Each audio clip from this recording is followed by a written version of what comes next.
那中国和俄罗斯即马正在强化卫星的攻击能力，日本的自卫队嘛拍算要强化卫星的通信功能。对今年3月份开始，日本就已经利用美国太空公司 SpaceX 开发的千链卫星通信系统，已经开始在进行测试，无排除伫明年4月份开始就要正式使用这项服务。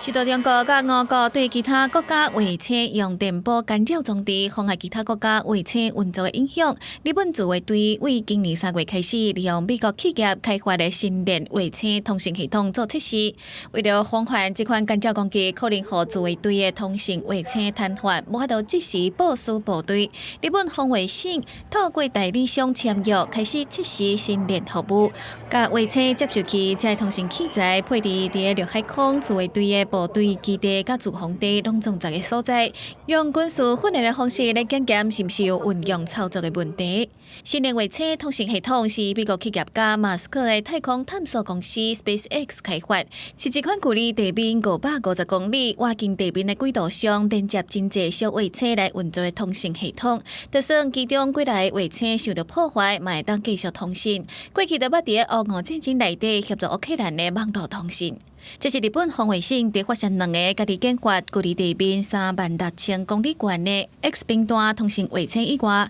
自卫队头一届利用民间企业开发运行的卫星星座。因为日本防卫省捌伫2022年表明要参加美国主导的多国共享防卫通信卫星竞价，暂时在积极办理加入的手续，推动甲边国友好国家合作。所以，毋但是新链系统，日本各国伫今年以来，会甲其他提供同款服务企业签约测试通信功能了后，才决定要使用多一间的服务，所以嘛无排除伫2024年的财报年度正式使用新链服务。公司新闻台是董炳耀，